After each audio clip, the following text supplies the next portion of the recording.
em que hoje nós teremos a colaboração do nosso querido Edgar Miguel de Bauru. Olha, ele vem de longe para nos trazer os seus conhecimentos, a sua boa vontade e a sua simpatia de sempre, né? Já agradecemos a colaboração. E Edgar, ele é professor, é trabalhador dos Centros Espíritas Amor e Caridade e o Centro Espírita Vicente de Paulo, ambos de Bauru. Ele é responsável pelo Departamento de Doutrina da USE e Intermunicipal de Bauru, coordenador de cursos, palestrante em todo o território nacional. Nós o conhecemos muito e contamos sempre com a sua colaboração. E então é muito grande a contribuição dele para a divulgação da mensagem de Jesus, da doutrina espírita, nos trazendo o consolo que todos procuramos e o conhecimento necessário para a nossa evolução. O tema de hoje é um tema que ele já abordou, depois ele vai explicar. O nome é o mesmo, a situação será diferente. O que te perturba? Então, agradecendo já a presença do Edgar aqui conosco, esperando que venha outras vezes nos trazer essa contribuição tão valiosa, nós dizemos: Pai nosso que estás em toda parte, santificado seja teu santo nome no louvor de todas as criaturas. Venha a nós o vosso reino de paz, de amor e de justiça. Seja feita a vossa vontade, tanto na terra quanto nos círculos espirituais. O pão nosso de cada dia, do corpo, da alma, dai-nos hoje, Senhor. Perdoai, Pai, as nossas dívidas. Ajudai-nos na ingente tarefa de também perdoar aqueles que nos prejudicam, prejudicaram, ou que assim ou julgamos fazê-lo. Não nos deixeis cair nas tentações oriundas de nossas próprias inferioridades. Libertai-nos, Senhor, de pactuar com o mal, de nos envolvermos de qualquer forma com aquilo que pode prejudicar a nossa evolução, a evolução do nosso planeta. E que assim seja, que a vossa paz, o vosso amor se derrame sobre todos aqui presentes, todos se sintam beneficiados e com o bem-estar e com o raciocínio desperto para as reflexões desta manhã. Que assim seja. Meu querido, por favor.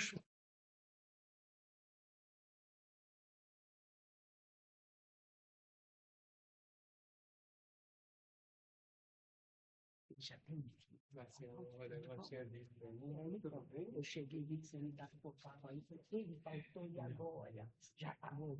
Obrigado.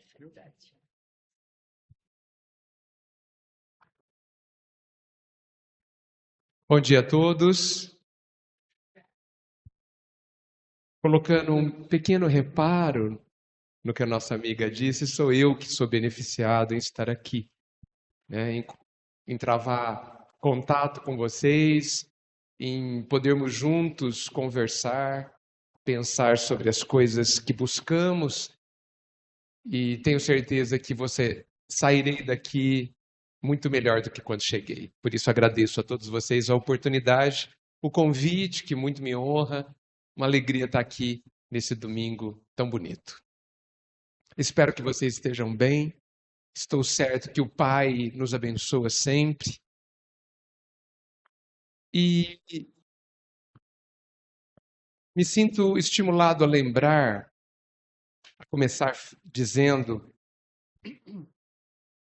que é cada vez mais importante, ao meu ver, que a gente se lembre que a vida cuida de nós, que o amor do Pai é para todos, não importando-se com a forma como a gente caminha, nem com o que a gente pensa, nem com o que a gente sente, nem com o que a gente faz.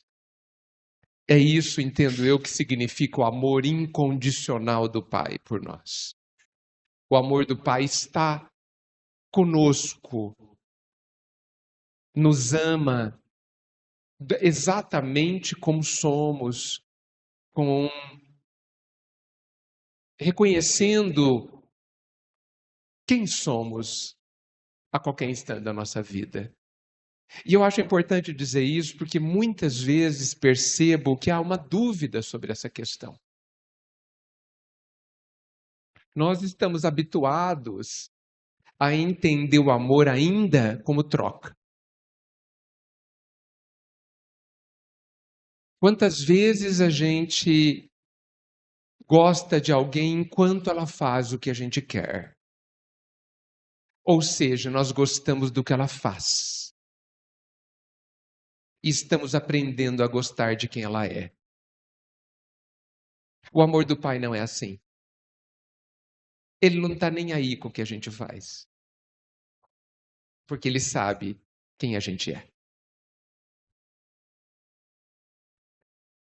Até porque foi ele que nos fez. Ele sabe muito bem, muito mais do que nós, quem somos. E eu acho que seria profundamente consolador nós entendermos a visão do Pai sobre nós. Porque a nossa visão sobre nós mesmos costuma ser cheio de culpas, cheio de julgamentos, julgamentos imperfeitos, inclusive, injustos, parciais. E o Pai não funciona dessa forma. Né? A gente precisa tomar muito cuidado para não emprestar a Ele como somos. Né? Características humanas não valem para o divino. Nós somos amados, ponto. Nós somos cuidados, ponto. Não há desamparo, ponto final. Se a gente se ater a essas três questões, para começar, a nossa vida se transforma. Positivamente, inclusive. Bem, essa palestra não é bem uma palestra, né? Cada vez mais eu descubro o quanto eu gosto de conversar e o quanto a conversa abre espaço para o aprendizado de todos. Então, como a palestra, o nome da palestra, que não é palestra, é uma pergunta, né? Eu já estou esperando resposta. Né? Toda pergunta espera a resposta. O que te perturba? A ideia, como eu fiz o ano passado com vocês, e foi muito legal, é que quem estiver interessado em dizer o que está perturbando o seu coração hoje, ou nesses tempos, que nos conte. Sem entrar em detalhes pessoais, necessariamente sem citar nomes. Se tiver tímido, pode falar que é um problema da vizinha, ou do primo, ou de um conhecido, né? Não importa. O importa é que a gente consiga conversar sobre. Porque todos nós aqui viemos hoje aqui em busca de alguma coisa. Estamos buscando alguma coisa. Sempre. E é da lei que quem busca encontre. Mas a gente precisa buscar. Né? Então, eu abro espaço curioso para saber o que perturba os seus corações. Para que a gente possa conversar sobre, sem a pretensão de que eu fale algo em nome da doutrina, não me sinto capaz, nem sei se alguém seria, a doutrina fala por si, mas eu posso dar a minha visão sobre, o meu entendimento sobre, para a gente começar a conversar, para a gente refletir junto. Essa seria a dinâmica da nossa manhã hoje, se vocês me permitirem. Alguém gostaria de nos contar o que está afligindo você? Só levanta a mão. Oi.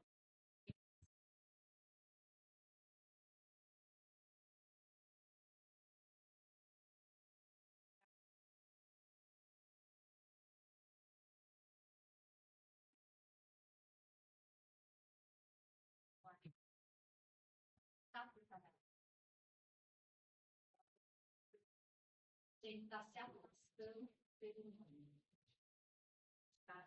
Eu acho que mesmo não é esse o propósito de Deus, porque se Deus tivesse visão, sabe? Ele teria enviado cada um numa língua, né? E nós, se fosse aplicar, né? Se fosse aplicar, isso está me levando lá.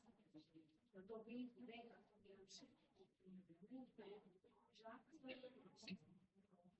para todo mundo ouvir, para a internet também.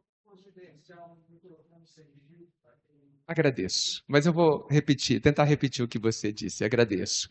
Ela disse que ela está preocupada com a alienação dos nossos tempos, principalmente por conta do advento das redes sociais, da internet, que faz com que a gente tenha uma socialização menor, né? Que a gente converse menos, se encontre fisicamente menos e fique frente às telas, né? De fato, conversando às vezes com alguém, mas sem esse tipo de contato físico, real e tudo mais. Ela acredita que não é esse o propósito da vida, né?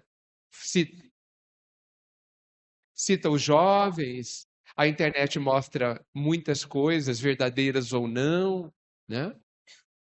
Muito bem. É uma preocupação importante, principalmente aqueles que são responsáveis por crianças e jovens, né? Os pais, por exemplo. Os evangelizadores das casas espíritas, os professores, os avós, todo mundo que tem algum contato com a criança. Apesar que não são só crianças, né, que fazemos isso.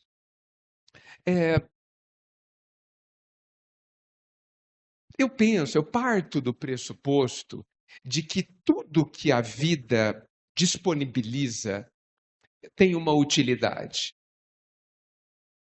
Vamos lembrar que a vida, aí sinônimo do Pai, ela está a nosso favor. A vida é uma estrutura ou um contexto que foi feita, né? Para que a gente progrida, para que a gente aprenda o que não sabe. A vida, ela tem um objetivo. O objetivo é permitir que todos nós, criados simples e ignorantes, conquistemos a felicidade.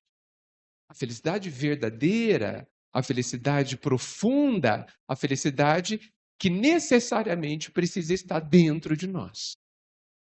Então, não existe nada na vida que não seja uma ferramenta com esse objetivo. A necessidade de trabalhar para a nossa sobrevivência, as características do nosso físico, as limitações imensas que estar encarnado impõe ao espírito imortal. Todas as limitações deste planeta. A internet, os carros, os aviões, a chave de fenda, o lápis. Tudo isso são meios, são ferramentas úteis, necessariamente úteis a todos nós que estamos em busca da felicidade. O nosso desafio é aprender a usar tudo isso. Porque eu posso matar alguém com uma chave de fenda, não posso? Aliás, é bem simples. Só enfiar na barriga, assim. No pescoço, no coração. E ela funciona, então, como uma arma. Podemos dizer que a chave de fenda é ruim? Não. Mas o uso dela nessa situação foi. Então,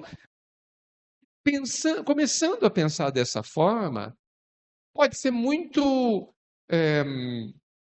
raso a gente entender que a internet é ruim. Porque muita gente usa a internet para estudar. Muita gente consegue achar as obras espíritas na internet. Mensagens fantásticas, vídeos fantásticos. Ou seja, quem usa é responsável pela ferramenta. Muito bem. Isso significa que nós estamos tendo acesso à ferramenta, a ferramenta que antes era da internet, que era restrita a algumas pessoas, hoje ela é bilhões de pessoas. E amanhã será como a energia elétrica e a água, que busca-se universalizar o uso. Por quê? Porque ela é uma ferramenta importante. A vida entendeu que ela é importante. Senão, a vida não permitiria que ela fosse cada vez mais acessível a todos nós. Ou seja, resta a nós entendê-la, entender-se, para descobrir se eu vou usar a meu favor ou não. Ou seja, mais uma oportunidade de aprendizado.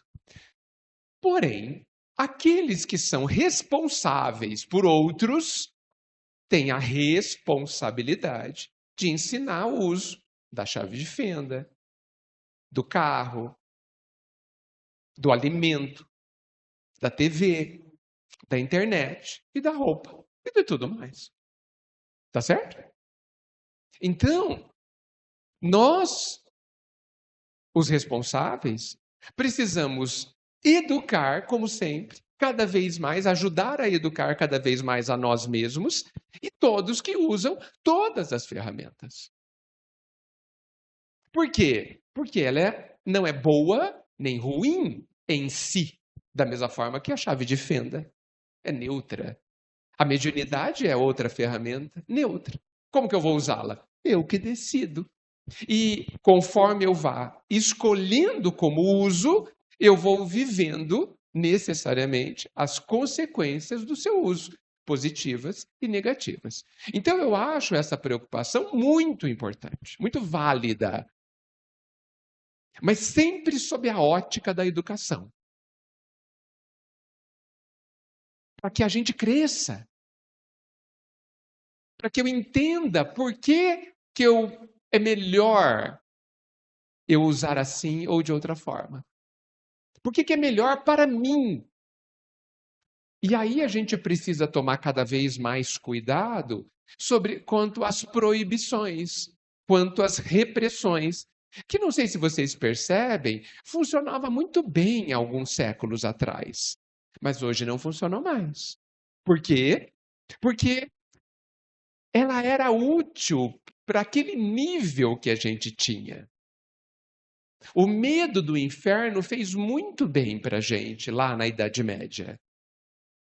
Porque a gente, como um cabresto, freou um pouco as nossas tendências muito mais primitivas.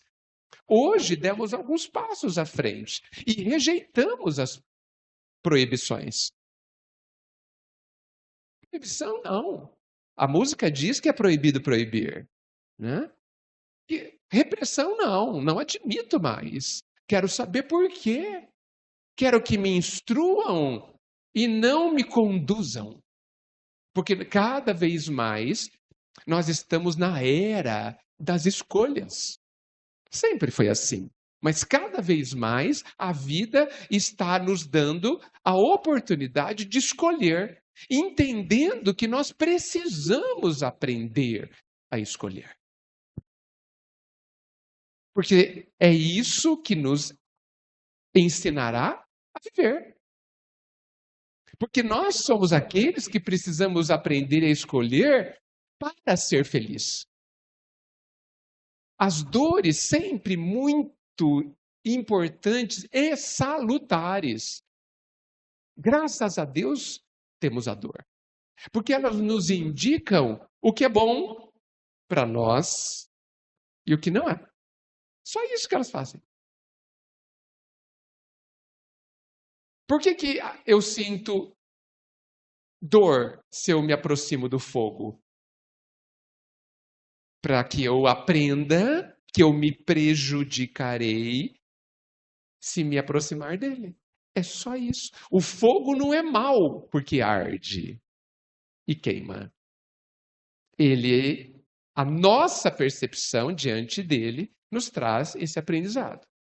Então, quando eu uso mal a internet, eu vou viver as consequências deste mal. porque é assim que é a lei, a cada um segundo suas obras. E aí eu vou aprender que talvez eu deva usar de outra forma. Há aqueles que não podem escolher ainda, as crianças, e cada vez mais podem escolher os jovens, porque a gente não pode esquecer que o bebê, quando nasce, ele não pode escolher nada, certo? Porque ele não sabe escolher ainda. Mas conforme ele vai se desenvolvendo no plano físico, ele tem que escolher. Ele tem o direito de escolher. E você tem cada vez menos o direito de mandar. Faz sentido, gente? Então, conforme a criança vai crescendo, ela vai ter que aprender a decidir por ela cada vez mais e cada vez menos você será responsável pela vida dela. Aproveitemos para instruí-las, conforme diz o Evangelho, a doutrina como um todo, para oferecer para ela os princípios fundamentais que vão ajudá-la a decidir daqui a pouco. Então, sobretudo na vida, nós devemos estar atentos ao uso das ferramentas que a gente tem. Existem algumas ferramentas que a gente tem que as pessoas não se preocupam muito no bom uso e elas são mais importantes que a internet. Só para finalizar essa colocação, lá no livro Paulo Estevão, que é magnífico sobre todos os aspectos, tem uma parte que acho que vale muito para esta hora. Paulo tinha entrado em Damasco já, depois de ver Jesus, estava cego, ficou 2 ou 3 dias numa pensão, esperando as ordens do Cristo, conforme o próprio Cristo tinha comentado. Em preces, tentando entender o que tinha acontecido, e cego. Quando chega Ananias, que ele não conhecia, mas que ele pretendia matar. Condenar e matar. E a Ananias disse que viria, recebeu instruções para lhe dar a visão de volta. Paulo se ajoelhou, ainda Saulo, se ajoelhou. E antes de Ananias fazer a prece para restituir a ele a visão, Paulo disse mais ou menos assim: Senhor, se for da tua vontade que eu veja, eu me comprometo a usar os meus olhos aos teus serviços até o final dos meus dias. Os olhos são também ferramentas. A boca, os ouvidos, os braços e as pernas. As ferramentas fundamentais do corpo humano para o espírito. Será que a gente está usando aos serviços do Pai, em nosso próprio benefício, os nossos olhos, os nossos ouvidos e a nossa boca? Porque estas ferramentas vêm antes da internet, antes da chave de fenda, antes do lápis. E nós somos responsáveis pelo uso de todas, inclusive dessas ferramentas. Nos preocupemos. É uma preocupação justa, importante. Ok? Muito obrigado pela questão. Tem um senhor ali. Olha, o microfone já está aí. Bom dia. Nós estamos hoje aqui reunidos, conversando sobre essa preocupação e o que é que eu vejo? Um mal-estar na sociedade cada vez maior. Eu vejo a sociedade evoluindo cada vez de modo pior. E começo a pensar, os pais, os filhos como produto dos pais, que se representam nos 3 poderes que nós temos hoje, que comandam o nosso país, todos corruptos. Então, me perturba muito isso. O que é que nós podemos fazer? Quer dizer, eu vejo a coisa, em vez de melhorar, cada vez mais piorar. Seria essa a minha colocação. Todo mundo ouviu? Muito bem. É uma preocupação que não é só do Senhor, né? Aonde vamos chegar? É assim que a gente fala? Aonde vai dar tudo isso, gente? Né?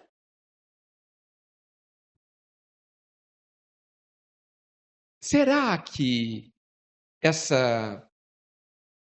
com toda a justiça dessa preocupação do Senhor, que não é só do Senhor, mas de muitos de nós, será que essa preocupação não está nos convidando a pensar sobre a confiança no Pai?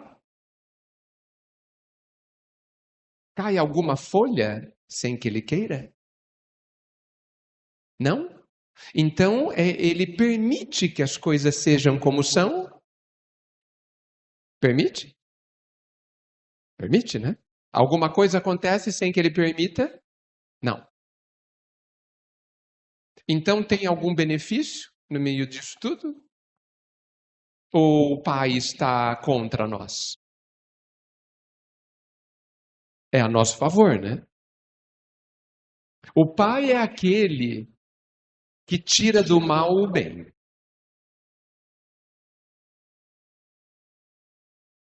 O Pai é aquele que nos dá liberdade para que a gente entenda a consequência das nossas escolhas e aprenda. Então, se eu pensar nisso tudo, eu preciso pensar talvez em duas questões. Antes de eu continuar, eu queria dizer que eu queria pedir para que todos vocês fiquem muito atentos ao que eu estou falando, porque eu posso falar bobagem. O risco é alto. E o que eu digo não é necessariamente verdade. É apenas o meu ponto de vista. Combinado? E se vocês aceitarem, isso é problema seus. Não meu. Tá bom? Ok. Então eu acho que, olhando para essas questões, a gente pode pensar, para começar, em duas questões. Primeiro, o que pretende o Pai em permitir espaço para o desequilíbrio na sociedade? Ou na minha própria vida? O que pretende com o Pai? Qual é o objetivo necessariamente ótimo, divino, maior do Pai em permitir que a gente viva situações de desequilíbrio? O que pretendeu o Pai quando ele permitiu que a Inquisição existisse por mais de 200 anos? O que permitiu o Pai que a Segunda Guerra Mundial matasse milhões de pessoas? Por que permitiu o Pai a pandemia, a peste negra? Por que permitiu o Pai que no governo chinês no começo do século passado, 30 milhões de pessoas morressem de fome? Porque o que pretendia o Pai ao permitir que na África hoje milhões de pessoas morram de fome? Crianças morram sem alimento e sem água. Será que o Pai está enganado em algo? Não posso pensar dessa forma. Mas eu preciso pensar que a existência desses profundos desequilíbrios na Terra e na nossa sociedade trazem oportunidades para que nós desenvolvamos dentro de nós o que nós não ainda sabemos, o que nós não exercitamos ainda. Por exemplo, essa camiseta aqui, que é da organização Fraternidade Sem Fronteiras, que vive de doações de padrinhos para dar alimentos, escola e água e roupas a crianças e adultos tanto do Brasil quanto de alguns países da América Latina, como também da África. 40.000 crianças estão sendo assistidas neste instante através de projetos dessa organização. 40.000 crianças. E não é a única organização. Vocês aqui, neste centro, quantas pessoas vocês ajudam a viver, a se instruírem? É possível pensar que nunca na história da humanidade tantos ajudaram tantos. A segunda coisa que a gente pode pensar é: o que eu estou fazendo dentro do quadro geral? É claro que eu não tenho nenhuma autoridade. Eu não sou responsável por mais do que pouquíssimas pessoas. Eu não sou prefeito, não sou governador, não sou vereador, não sou nada. Então eu posso pensar que a minha capacidade de influir na sociedade é pequena. Mas eu não posso esquecer que eu tenho um círculo de atuação, certo? Todo mundo tem. Não, como você disse, não vivemos numa ilha onde ninguém me vê e eu não vejo ninguém. Nós vivemos dentro do nosso círculo que construímos. E está tudo bem. Agora, isso significa que a minha responsabilidade é o que eu estou fazendo neste círculo. Porque a responsabilidade de alguém responsável por uma comunidade é muito diferente. As celebridades são extremamente responsáveis, porque elas têm capacidade de influência brutal. Os influenciadores, os políticos, os cantores, os escritores, os atores, etc. Pessoas que são vistas por muitos têm mais responsabilidade que outros. E isso não quer dizer nada de elevação ou de nada. Quer dizer que cada um tem uma responsabilidade por motivos que a vida construiu. O que me importa, me parece, na minha opinião, é o que eu estou fazendo, no meu âmbito de ação.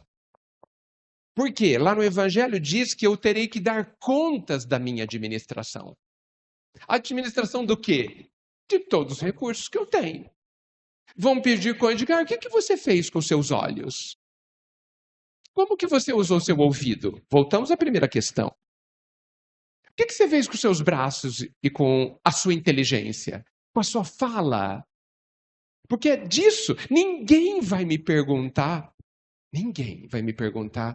o que o prefeito de Bauru fez. Ninguém. Graças a Deus. Graças. Eu não dou conta da minha responsabilidade, imagina se eu tiver que pegar de alguém. Né? Ninguém vai me perguntar o que o vereador X aqui de Araraquara fez. Não vão me pedir contas disso, graças a Deus. Não vão me pedir contas da minha mãe, nem da minha esposa, nem do meu pai, porque eu não sou responsável pela vida deles. Eu sou responsável pela minha vida. E já é muito. E às vezes não dou conta. Geralmente não dou conta.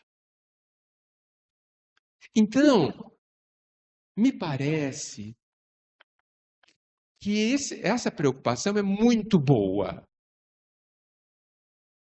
Muito boa. Porque é muito justo que a gente olhe para o vizinho, que pode ser o governador, o presidente, o vizinho perto ou longe, e queira que ele acerte. Que eu gostaria que torcessem por mim.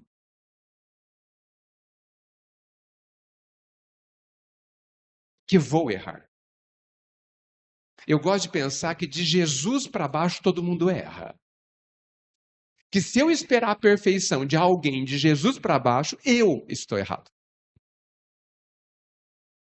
Kardec foi imperfeito. Chico teve imperfeições. Perante Jesus, certamente. Por que nós vamos esperar perfeição de alguém imperfeito, mesmo que seja muito mais perfeito que eu? Emmanuel erra. Jesus para cima, não. Então é dele que eu posso esperar a perfeição. Então, quando eu olho e falo, que caminho ruim do meu filho, do meu vizinho, do meu amigo, do fulano do centro, dos políticos, das grandes autoridades, das pequenas autoridades, quando eu vejo imperfeição, o que eu posso fazer por eles? Bem, eu não posso falar com eles. Talvez eles nem queiram me ouvir. Eu posso orar por eles. Eu posso desejar que eles acertem, em benefício deles e de tantos que sofrem sob eles. Eu posso buscar compreender as imensas dificuldades que eles vivem. Eu posso pensar se eu faria melhor. Esses dias, eu vi uma pessoa criticando o Divaldo, que falou que ele era muito bem, ele ia muito bem até a metade da vida, depois ele começou a falar umas bobagens. É possível, porque ele não é perfeito. Mas eu fiquei pensando assim, eu gostaria de errar, de na minha vida errar tudo que o Divaldo errou e também acertar tudo que ele acertou. Eu acho que o saldo ia ser melhor que a minha vida. Eu acho. Tenho uma impressão forte.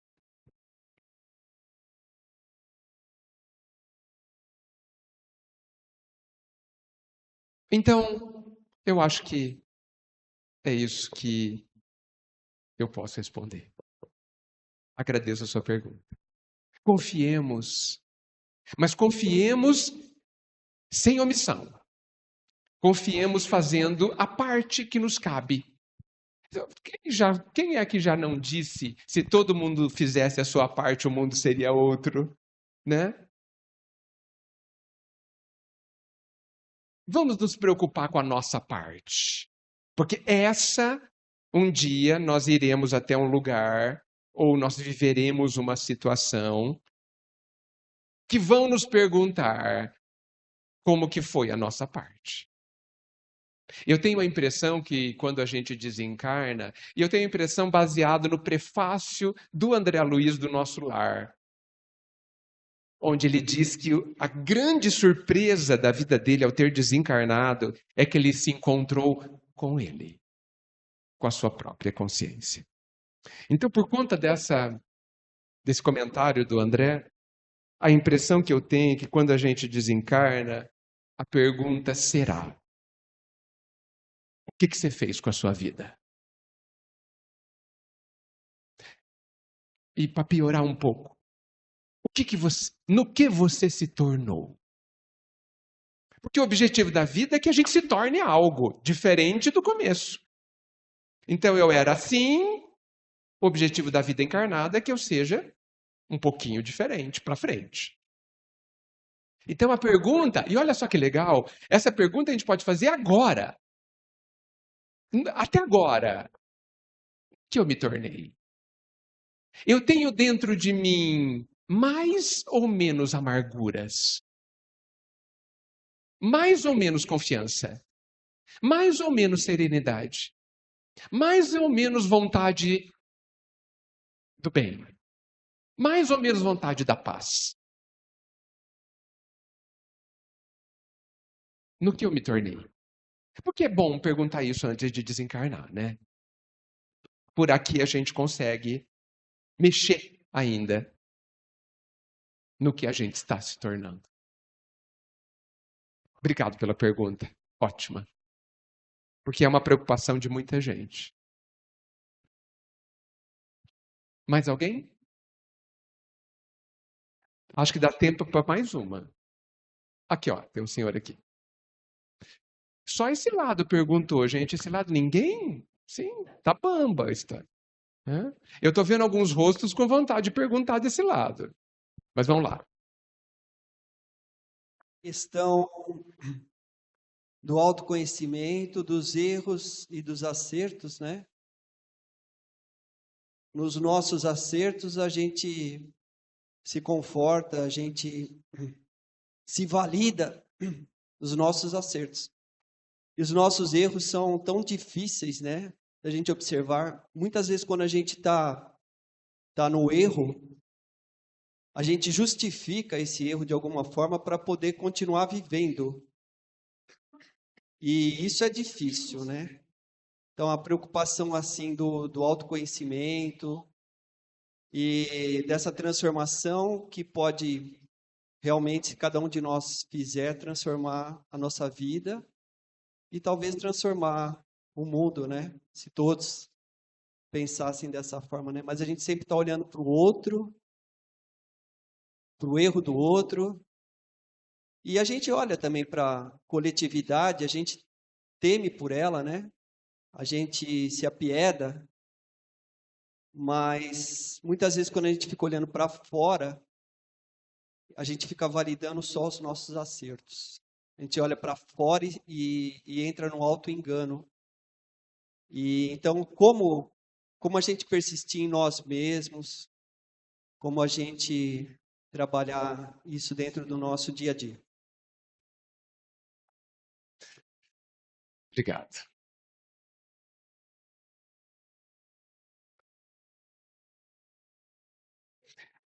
Eu penso que a maior parte dos nossos problemas, a maior parte das nossas dificuldades, ela nasce da visão que a gente tem do que está acontecendo. Da visão do problema. Eu acho que a gente usa um óculos embaçado. Sempre. E que Jesus e a doutrina vêm dar uma limpada nessa lente. Porque se a gente pensar, o Cristo, e eu penso que a doutrina é uma lente de aumento para a gente entender melhor o Cristo, sempre é o Cristo. Ele vem nos falar, gente, olha, não é assim que olha as coisas. Pessoal, calma, olha, isso que vocês acham importante não é. Importante é isso. Sabe por que vocês sofrem? Porque vocês estão olhando assim. Se você olhar assim, vem o reino dos céus. Olha, isso que vocês acham gravíssimo. Não é não. Gravíssimo é isso. Então percebam, é só uma questão de visão. De como eu estou percebendo algo. Tanto que eu entendo que a doutrina espírita, o Cristo, é uma nova forma de viver. Uma nova forma de enxergar, de pensar as coisas. Nós, até hoje, e é por isso que... Você sabe que, depois de uns anos lendo a doutrina, lendo Kardec, eu falei assim, gente, por que Kardec fala tanto do materialismo, né? Ele combate o materialismo ferrenhamente. Aí eu penso, nossa, mas até hoje precisa? Precisa. Concluo que nós continuamos materialistas. Sem falar que somos. Continuamos agindo como se. Olha o tamanho da importância que a gente dá para as coisas do mundo. Vou fazer uma pergunta para vocês não me responderem. Pensem no dia de ontem. Se as preocupações de vocês eram com as coisas do espírito ou com as coisas do mundo? A maior parte. Que os problemas que vocês se colocaram para resolver eram para as coisas do mundo ou das coisas da imortalidade?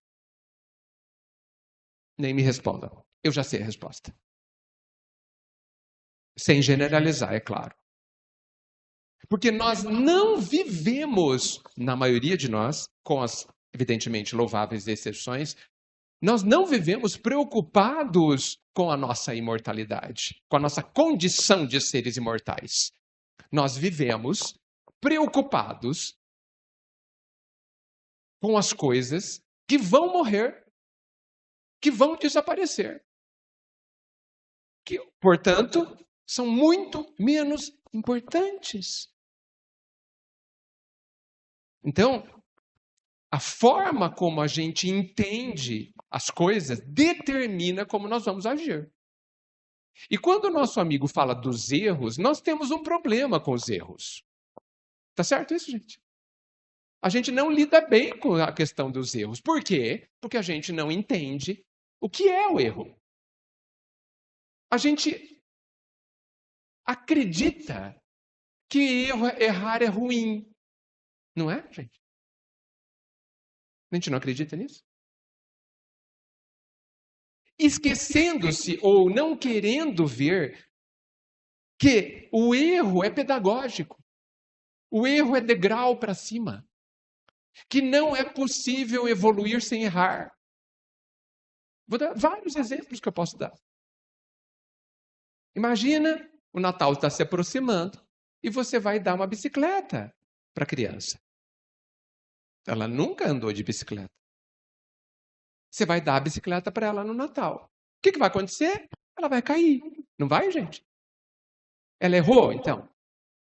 Errou. Segundo a nossa forma de ver normal, ela errou. Mas a criança, graças a Deus, não sabe ainda dos nossos problemas. Ela cai, rala o joelho.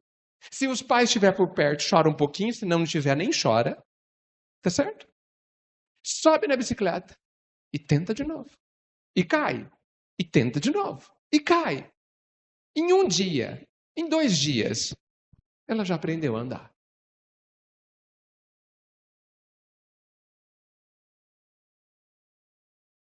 A gente não fala que ela errou, né? Aí a gente troca de brinquedos, né? Conforme a gente vai ficando adulto. E, infelizmente, a nossa lente se embaça. E quando a gente cai, a gente chama de erro e se martiriza. E se sente inferior. Olha, que triste isso. Se sente menor. Acha que o valor que a gente tem ou que fulano tem é menor. Se há algum erro, é este. É esta visão completamente primitiva, distorcida da vida. Não é proibido errar. Voltemos à criança. A criança engatinha.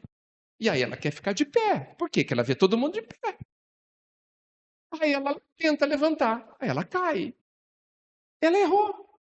Ela não soube andar. Mas ninguém espera que ela saiba. Então ninguém a condena. Acha até bonitinho. Mas ela errou. Se a gente fosse rígido no conceito, ela falhou. Ah, mas ela não devia acertar na primeira. E você? Deveria? Você que não perdoa, que se magoa, que se ofende, deveria acertar a perdoar de primeira? Ou nós estamos exatamente na mesma posição que a criança que está aprendendo a andar de bicicleta? Porque ela não deveria saber andar de bicicleta. Por quê? Porque ela não aprendeu. Porque ninguém ensinou. Então, antes de ensinar, ninguém tem a obrigação de saber. Tá certo isso? E nós, que temos 30, 40, 50, 60, 70 anos, temos a obrigação de saber perdoar? Não temos a obrigação de saber perdoar. Nós temos a obrigação de nos esforçarmos para aprender, sem dúvida. A obrigação de nos esforçarmos para aprender. Mas não a obrigação de saber sem ter aprendido. Ah, mas faz 40 anos que eu sou espírita. E eu vou toda semana e leio o evangelho todo dia. Então eu já sei. Não, você não sabe nada. Só porque você vem ao centro espírita. Só porque você lê o evangelho todo dia. Vou dar outro exemplo. Eu vou te dar um livro. Quando você tiver 30 anos, eu vou te dar um livro de como fazer paredes. Essa parede aqui. Aí você vai ler por 30 anos o livro. Mas não vai pegar num tijolo. Só vai ler. Você sabe fazer a parede, gente? Você não sabe nem o peso do tijolo. Não sabe nem pegar na pá. Aí você vai ter que fazer a parede. É bom ninguém ficar por perto que vai cair na cabeça. Depois de você fazer umas 10 paredes, 20, aí você pode dizer que sabe fazer parede. É esse o processo, gente. Só que nós somos aqueles que depois dele ter lido 30 anos, ele vai fazer a parede está minimamente torta, a gente o condena. Ele se condena. E ele fala, péssimo que eu sou. Que pessoa sem valor. Já devia saber fazer parede. Faz 30 anos que eu estudo. Sou muito ruim. Não tenho valor. Certamente o pai não gosta de mim.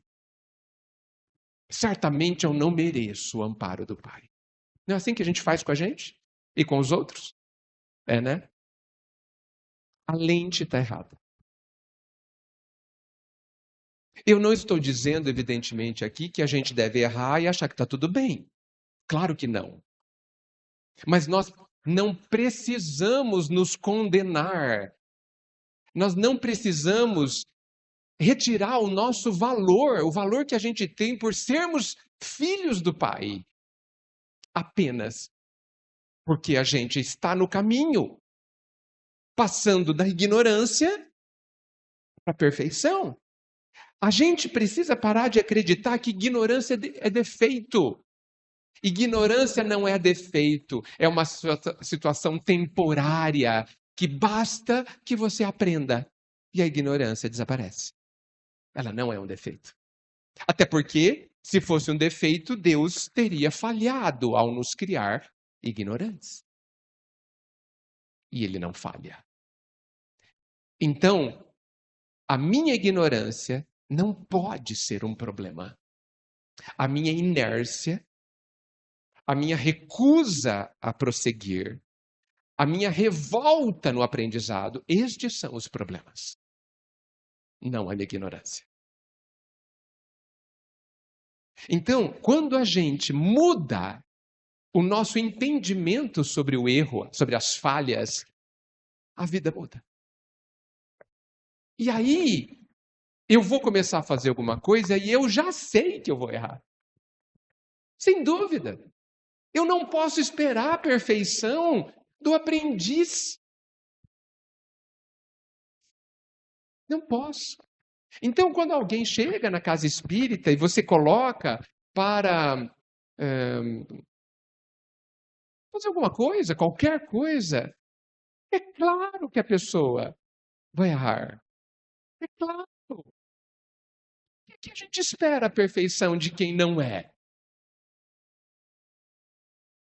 Porque, e veja, os textos falam sobre isso. Lá no Boa Nova, Joana de Cusa, quando ela fala que o marido não a compreende, Jesus fala assim, não espere colher uvas do espinheiro.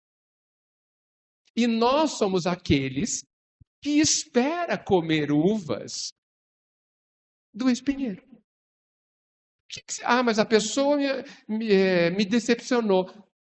Que você teve a expectativa errada. Mas eu sonhava com tal coisa. Sonhou errado. Eu sonhava com uma família equilibrada, que todo domingo conversasse, que todo mundo se compreendesse e se amasse.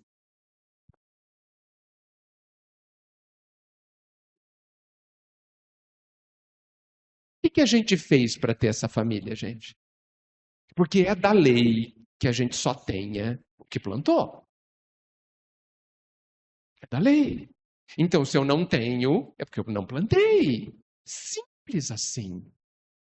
E isso não significa que eu sou mau, que eu sou ruim, que eu estou sendo punido. Apenas significa que eu estou no aprendizado. Mas eu queria uma família, eu sonho com uma família assim. Ótimo! Transforme isso num objetivo. Mas como que eu vou fazer? Seja o melhor filho, o melhor irmão, o melhor pai, a melhor mãe, o melhor filho, o melhor... Tudo. Dentro do âmbito da família. E vocês... E eu garanto... Não sou eu garanto, não garanto nada. E a lei divina garante que você colherá uma família. Assim. Não é complicado, né, gente? Complicado é fazer, eu sei. Complicado é caminhar. Jesus falou assim: eu sou o caminho. E a gente se esquece que caminhos foram feitos para serem caminhados, né? Caminho tem 1000 passos, gente. A existência do caminho não resolve nada se você não caminhar. Ah, mas eu não sei caminhar. Eu compreendo. Porque nós estamos aprendendo a caminhar no caminho do Cristo. Nós somos aqueles tão aprendizes, e eu insisto em dizer que isso não é defeito, que a gente recebe um desafio da vida e não sabe nem começar. Aparece uma doença grave, você não sabe nem nem começar a história. Eu gosto de pensar que as nossas dificuldades deveriam ser chamadas de exercícios e não de problemas. O problema está muito pesado já. Exercícios. Então, quando a vida dá o exercício da doença grave, sabe como se fosse um exercício de matemática? Que você olha, lê, não sabe nem o que está falando? Os exercícios da vida muitas vezes são assim. A gente não entende nem o enunciado da questão. Tudo bem. Então, o nosso primeiro desafio é exercício. O que você quer que eu faça para resolver-te? Como é que eu... O que você quer de mim? Doença? O que você quer de mim? O que você quer que eu aprenda? Fulano chato que tem na minha família. O que esse fulano chato, estando ali, não posso mandar embora? O que a vida quer que eu aprenda com ele? É para isso que a vida serve. E ela vai nos dar milhões de questões, milhões de exercícios. E todos os exercícios são difíceis. Por quê? Porque eu não sei resolver ainda. Por que a vida vai dar exercício fácil, gente? Não tem lógica você chegar no primeiro dia de faculdade e o professor colocar para você um exercício de quanto que é 2 mais 2. Não tem lógica. É perda de tempo. E a vida não perde tempo. Ela não vai te dar exercício que você já aprendeu. Ela vai te dar exercício que você não tem ideia de como começar. Para quê? Para que você aprenda. Agora, se eu enxergar os meus problemas como sendo obstáculos à minha felicidade, é porque eu não entendi. Porque os exercícios da vida são os degraus para a minha felicidade. São eles que vão me ajudar a construir dentro de mim o que eu não sei. E o que eu não sei traz a minha infelicidade. Se a gente pensar com profundidade nas últimas palavras do Cristo, nós encontraremos explicação para muita coisa que acontece conosco. Jesus disse assim: perdoa-os, Pai, eles não sabem o que fazem.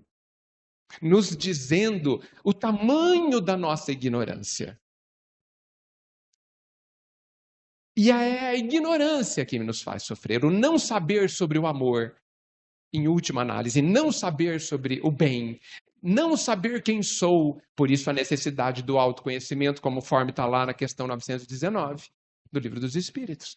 Eu preciso viver mais a minha vida interior e parar de se preocupar tanto com a vida dos outros. Porque nós continuamos sendo censores da vida dos outros. Que me importa que o outro errou? Que me importa? Aquela passagem da trave no olho do cisco continua necessária. Mas eu preciso olhar para mim sem medo, como aluno que sou. Não sofrendo porque sou ignorante, porque isso é orgulho. E se eu sentir vergonha de não saber, esta é a lição. Este é o exercício. O exercício de entender por que preciso do orgulho. Por que penso que preciso do orgulho? E por que me incomodo pelo que vão pensar quando eu falho e quando eu não percebem que eu não sei. O que me importa o que vão pensar? O que me importa deveria ser o meu esforço em aprender. Isto traz simplicidade à vida. E isso faz com que a gente sofra muitíssimo menos diante dos exercícios da vida e jamais as punições da vida que não existem. O Pai não tem interesse nenhum em nos punir. Não existe punições, existem consequências aos nossos atos, nada mais. Consequências sempre educativas, sempre pedagógicas, sempre com o objetivo não de nos ferir, mas de nos fazer enxergar o que nós não havíamos enxergado antes. Eu agradeço muito, nosso tempo acabou, mas eu acho que eu e vocês, todos nós, temos bastante material para pensar. E isso já é uma bênção. Eu agradeço muito. Vocês desse lado ficam me devendo, tá bom? Eu agradeço muito todos vocês, claro, né, por terem trazido o que está no coração de vocês, que é muito valioso e que representam oportunidades de sermos felizes. E quando vocês compartilham isso, a gente tem a oportunidade de ligar isso que vocês estão vivendo ao que nós estamos vivendo, que de alguma forma é tudo igual. Obrigado pelo convite da casa, pelo carinho dessa hora, e eu agradeço ao Pai por nos abençoar tanto. Que assim seja.